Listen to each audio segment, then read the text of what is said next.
Hello everyone, welcome to परीक्षा पीडिया। आज की वीडियो में हम एम्प्लॉयमेंट जनरेशन का 4th टॉपिक कवर करने वाले हैं। तो स्टार्ट करते हैं। आज हम पढ़ेंगे एम्प्लॉयमेंट इनिशिएटिव्स के बारे में।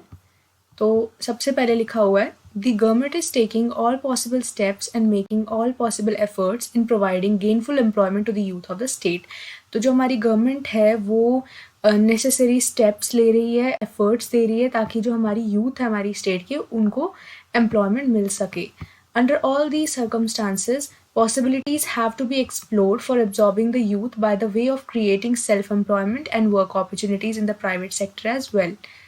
ठीक है, तो बहुत सारे सर्कमस्टांसेस के अंदर बहुत सारी पॉसिबिलिटीज़ क्रिएट करके ताकि जो हमारी यूथ है वो सेल्फ एम्प्लॉयड हो और प्राइवेट सेक्टर के अंदर भी बहुत सारी वर्क अपॉर्चुनिटीज़ जो है वो क्रिएट हो सके।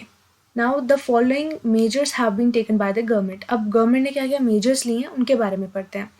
सबसे पहले self employment. A person is said to be self-employed if he or she earns his or her income directly from customers, clients or other organizations. तो एक इंसान, एक पर्सन सेल्फ एम्प्लॉयड कैसे हो सकता है जब वो डायरेक्टली जो अपना इनकम है कस्टमर्स से या फिर क्लाइंट से या फिर बाकी कुछ ऑर्गेनाइजेशन से अर्न करता है। ठीक है, A self-employed person is not the employee of anyone but works for himself or herself. तो एक self-employed person जो होता है वो किसी का employee नहीं होता है but वो खुद के लिए काम करता है। A self-employed person owns the assets of his or her own business. वो अपने business को खुद own करता है। Governments all over have been trying to popularize the idea of people being self-employed instead of trying to get a job, preferably government. जो governments है वो इस आइडिया पे वर्क कर रही है कि लोगों के अंदर सेल्फ एम्प्लॉयमेंट का थॉट आए, ना कि एक गवर्नमेंट जॉब फाइंड करने का।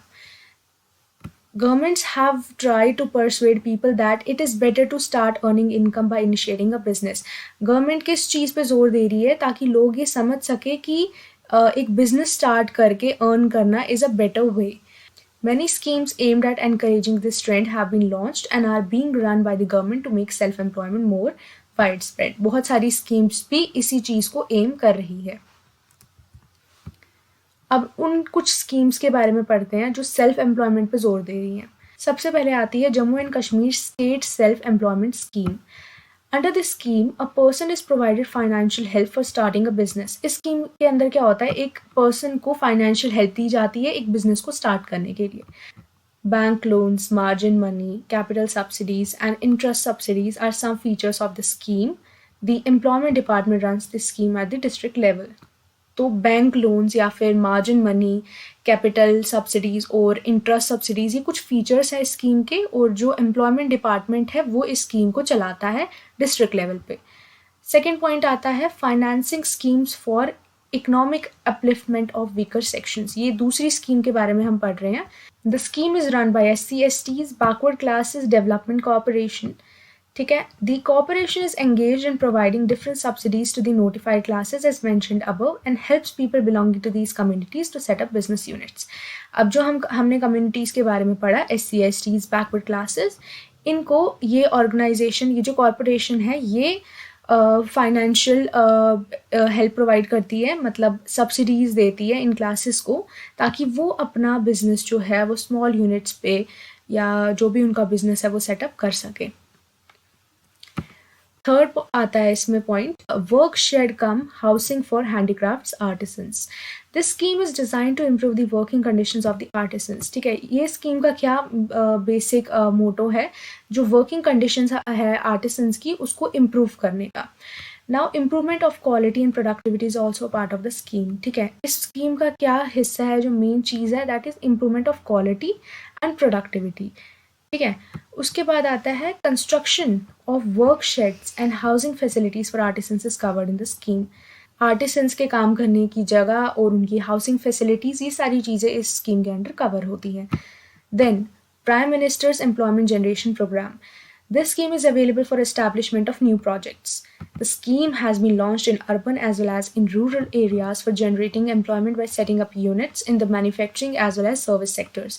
तो ये जो स्कीम है वो नए प्रोजेक्ट्स को इस्टेब्लिश करने के लिए, उनको बिल्ड करने के लिए बनाई गई हैं, और ये अर्बन और रूरल एरियाज दोनों में लॉन्च की गई थी फॉर जनरेटिंग एम्प्लॉयमेंट, ठीक है, बाय सेटिंग छोटे छोटे यूनिट्स जो मैन्युफैक्चरिंग और सर्विस सेक्टर्स के हैं उनको सेटअप करके एम्प्लॉयमेंट जनरेट करने के लिए ये स्कीम थी, जो कि अर्बन और रूरल दोनों एरियाज में लॉन्च की गई थी। इसके बाद हम पढ़ते हैं स्किल एम्पावरमेंट के बारे में।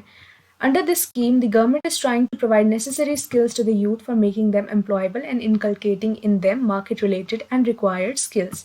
अब इस स्कीम के अंदर क्या आता है, गवर्नमेंट ट्राई कर रही है कि जो हमारी यूथ है उनको कुछ रिक्वायर्ड स्किल्स मिले जिससे वो एम्प्लॉयमेंट जनरेट कर पाए अपने लिए, एंड उनके अंदर कुछ मार्केट रिलेटेड मतलब बिजनेस रिलेटेड जो रिक्वायर्ड स्किल्स है वो आ सके। These schemes are job oriented with emphasis on placement. अब ये स्कीम्स जो है वो जॉब ओरिएंटेड है, मतलब जॉब पाने के लिए जो आपको रिक्वायर्ड स्किल्स चाहिए, प्लेसमेंट्स लेने के लिए जो आपको स्किल्स चाहिए, उस पे जोर दिया जा रहा है। Udaan and Himayat are the few of schemes in operation in the state, ठीक है, ये दो कुछ स्कीम्स हैं जो स्टेट में अभी चल रही हैं। Besides all these, government is running many employment or skill related schemes across state in relevant departments, ठीक है, इसके अलावा भी गवर्नमेंट बहुत सारी एम्प्लॉयमेंट और स्किल रिलेटेड स्कीम्स जो है स्टेट में रन कर रहा है अलग अलग डिपार्टमेंट्स में।